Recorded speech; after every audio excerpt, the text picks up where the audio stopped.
Apa hubungan antara keselamatan dan perbuatan baik yang manusia bisa lakukan? This is Chemistry Podcast. Welcome back. Gue Denny Gamadi bersama Pastor Albert Kurniawan. Kekristenan tanpa misteri. Au!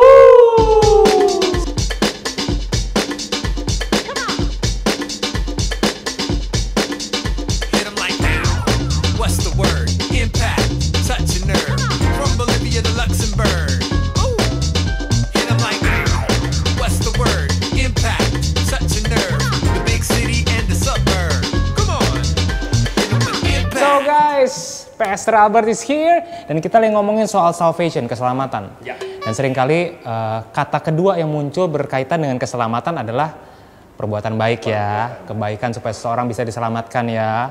Bisa nggak sih kita nabung baik, perbuatan gitu ya? Baik, deposito, iya, berjangka, iya, atau lewat robot, berbunga, kan? Bisa juga pakai robot guys. Supaya dia melakukan kebaikan kan kita makin naik. Pasti surga Tuhan hitung. Ya, lu ada dosa sih, tapi kebaikan lu udah bisa menutup. Mungkin nggak? Ya. Kita kadang maksudnya kita itu kadang lihat orang itu baik berdasarkan apa yang kita lihat. Tapi kita nggak pernah bisa ngukur kedalaman hati orang. Ya, kita nggak pernah bisa ngukur kedalaman hati orang. Nah, problemnya adalah Tuhan itu tidak tertarik dengan perilaku saja, tapi dia lihat hati. Karena motif, tujuan itu penting sekali bagi Tuhan. Karena itulah yang mengukur sebenarnya lu baik atau lu enggak. Gitu. Nah, manusia cuma sekedar gini, gua kasih dia 5 juta, wah baik gitu. Padahal dibaliknya dengan gua kasih lu 5 juta, gua dapet 50 juta. Wah, kurang berarti ajar. Nah, lu setelah tahu misalnya fakta kedua, lu nggak cap gua baik, lu cap gua tamak.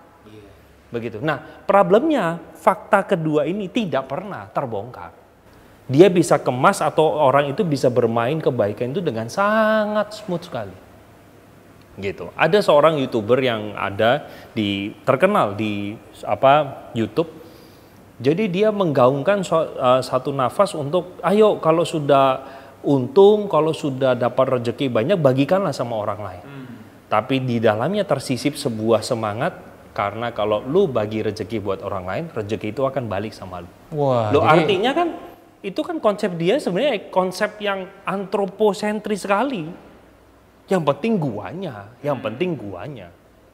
Gitu.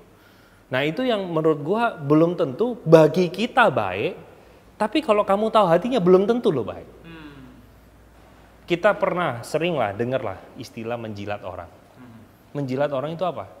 Puji-puji, baik kan? Kita kalau ketemu langsung kayak disambut.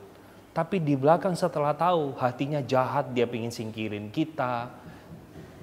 Kebaikan yang kita nampak itu benar-benar seperti gunung es. Bawahnya kita nggak pernah tahu, borok-boroknya kita nggak pernah tahu. Begitu. Gue ingat ada cerita di Alkitab itu berkisah tentang perempuan yang mengurapi kaki Yesus dengan minyak. Nah, dikisahkan itu sebenarnya minyak itu seharga 1 tahun gaji, 300 dinar. Ya. Nah, terus dipecahkan untuk hanya mengurapi kaki Yesus. Lalu kan Yudas protes. Loh, lebih baik uang itu dibagikan buat orang miskin. Begitu. Nah, ini kan kalau kita bicara baik dari mananya nih ya. Wah ya lebih baik kasih orang miskin kan. Tapi ternyata Tuhan lihat hatinya. Enggak, aku tahu hatimu karena kamu ingin mencuri kan. Nah, artinya Tuhan itu enggak tertarik sekedar perilaku baik. Enggak.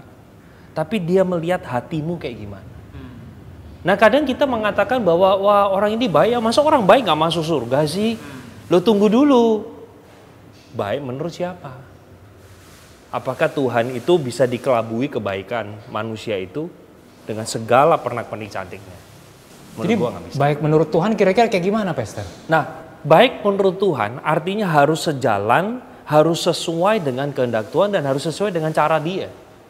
Gitu. Makanya gue sering kali pakai filternya adalah cara, tujuan, dan juga motivasi. Caranya mesti benar. Tujuannya juga mesti benar. Motivasi di dalamnya. Wow. Ketika motif itu tersembunyi bagi kemuliaan diri, bagi kebanggaan diri, ya Tuhan mengatakan bahwa No. Your motive is wrong. Begitu. Mungkin nggak jadi manusia selama hidup itu berbuat baik? Selama hidup mungkinkah kita terus berbuat baik? Jawabannya tidak. Jawabannya tidak. Sesekali masih bisa mungkin. Sesekali bisa. Kalau terus kita nggak sekuat itu mungkin ya, masih proses ya. Betul. Jadi kebaikan itu sebenarnya kita itu diselamatkan atau enggak itu Tuhan mengubah status kita. Statusnya. Jadi kita diselamatkan bukan karena perilaku kita. Tapi kita diselamatkan karena anugerah. Tadi gue sudah bilang sebelumnya. Nah, anugerah itu mengubah status. Dari dia hamba dosa jadi hamba kebenaran. Statusnya berubah. Tapi gue bisa pakai ini, status, aktus, habitus. Aktus itu action, perilaku. Habitus itu kecenderungan. Nah, kita itu diselamatkan karena status kita dirubah. Tapi berbicara soal dua ini, itu kita struggling up and down. Itu yang disebut sebagai proses pengudusan. Ini jadi terus. Kalau setelah diubah pun, kebaikan itu nggak gampang. Yes. Apalagi sebelum. Kalau sebelum itu, dia mau tidak mau, pasti dia berdosa. Dia tidak punya chance melakukan perbuatan baik sesuai dengan standar Allah. Karena status berdosa awalnya, yes, fallen gitu ya. Fallen, begitu. Dan sebenarnya ya, kita jarang berpikir sampai dalam tahap, kenapa sih kok nggak kebaikan? Kayak gitu. Kenapa sih kok nggak kebaikan? Karena gini, gue punya beberapa alasan untuk mengatakan bahwa kalau keselamatan itu by works, itu bahkan gue boleh bilang it doesn't work. Doesn't work. Oke, mari kita coba matematikanya, Pastor. Gimana gitu. tuh? By works doesn't work. Pertama, orang itu kan gini. Alasan pertama kenapa? Karena kebaikan yang saya lakukan itu kepada manusia, tapi saya berdosanya sama Tuhan. Nah, analoginya gini. Misalnya, lu datang ke sini naik mobil ya, Den ya. Terus gue pecahin ban lu. Karena gue merasa, wah, kayak ini orang nyebelin gitu. Gue pecahin. Gue rusak ban lu, terus ternyata gue gak sadar dari CCTV di bawah. Menangkap perbuatan gue. Terus lu perkarain dong. Kita panggil produsernya. Ini nih, pembicara jangan diundang lagi, brengsek banget gitu. Ban gue dipecahin. Gue pecahin palanya gitu. Gue pecahin kepalanya. Terus gue bilang gini, gue jawabnya gini. Loh, tenang Pak. Saya memang berbuat salah sama Denny, tapi karyawan di sini semua saya kasih makan McDonald gratis. Saya kasih voucher bungkusin 100.000 satu orang. Lu jadi produsernya nangkap hal yang janggal nggak? Itu nggak ada hubungan tahu. Lu salahnya sama Denny, beresin sama Denny.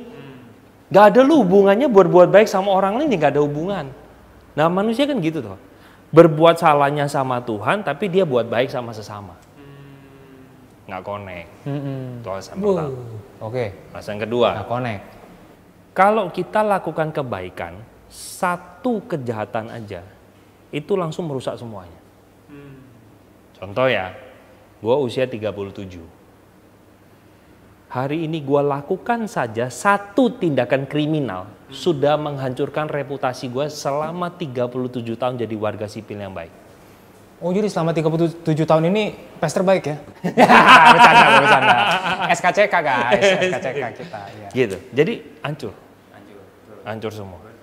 Di hadapan Tuhan sama seperti itu.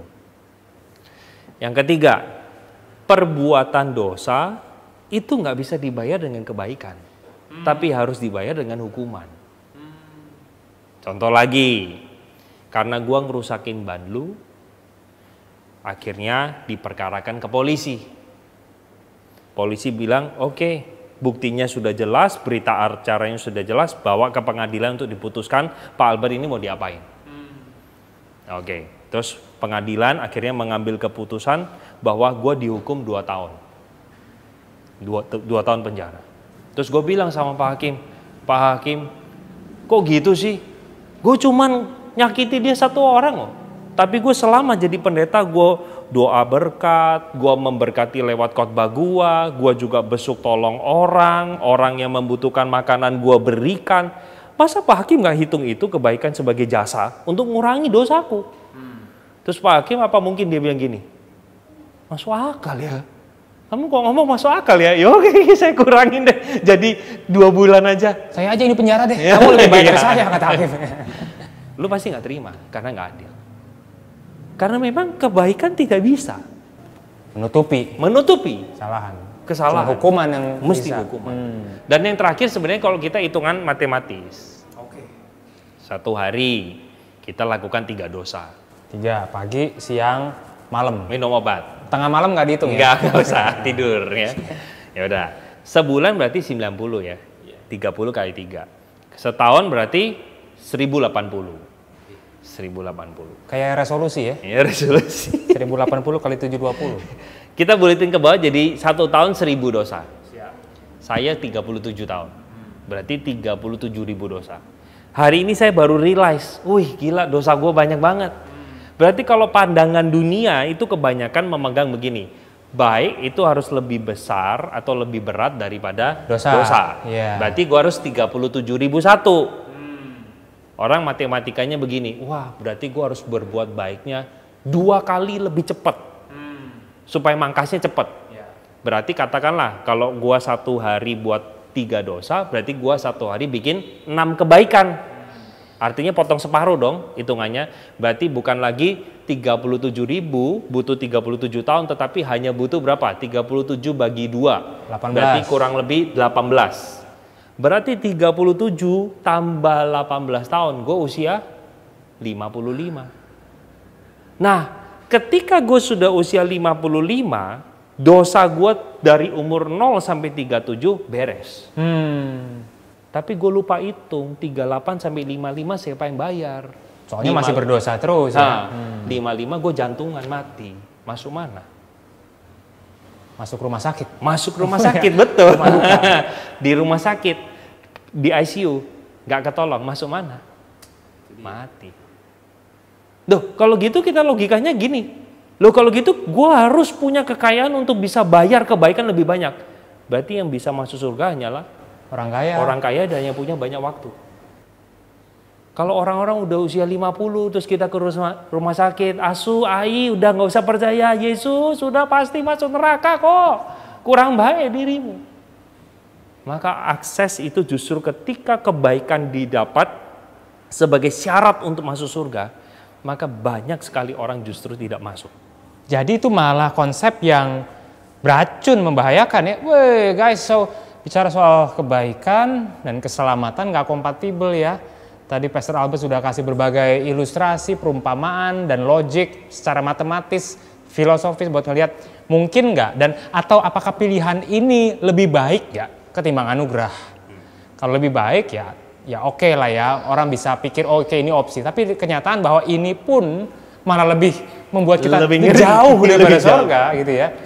Wah, belum lagi lu harus jaga kebaikan lu. Seberapa lu harus baik? Nah, mau sampai kapan? I see. Gitu. Kalaupun ya harus lewat kebaikan, gua akan tanya sih sama Tuhan. Tuhan kalau gua kasih orang 10.000 itu poinnya berapa? Ada agak poin, ribet ya? dong. Agak ribet dong. Iya, betul. Kalau gua nolong orang miskin atau gua kasih makanan ke panti asuhan, apakah itu poinnya lebih besar dari gua melayani di gereja? Jadi perhitungannya akan rumit nih. Betul. Begitu. I see. Bahkan gue lihat ada agama-agama tertentu pemimpin mereka mengajarkan, wah kalau lu hormat sama orang tua poin lu berlipat ganda. Gue dalam hati bertanya, apakah di dalam kitab suci mau mengatakan seperti itu, literal, bahwa itu lebih baik? Enggak, karena kalau kebaikan itu menjadi tolok ukur, ini implikasinya panjang banget. Gitu. Menarik banget teman-teman semua. Waktu kita berpikir bahwa konsep anugerah, konsep grace. Minum dulu guys. Waktu kita berpikir bahwa konsep anugerah, konsep grace itu nggak masuk akal, illogical. Ternyata konsep perbuatan baik yang justru lebih nggak masuk akal menyelamatkan. Gue Denny Gamadi bersama Pastor Albert. Kita akan lanjutkan berikutnya. Jangan kemana-mana, this is Chemistry, kekristenan tanpa misteri. Au!